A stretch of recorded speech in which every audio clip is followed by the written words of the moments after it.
Here's how to apply for a verified badge on Roblox. Keep in mind that Roblox verification is generally available to developers, UGC creators, and notable content creators on the platform. If you meet those criteria or want to apply anyway, here is how to do it.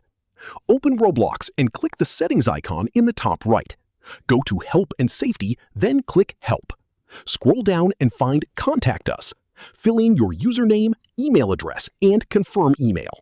For device, select your current device, such as PC. For type of help category, select How To, and for subcategory, select General. In the description field, write that you are applying to check if you are eligible for a verified Roblox badge. Click Continue, then submit your request.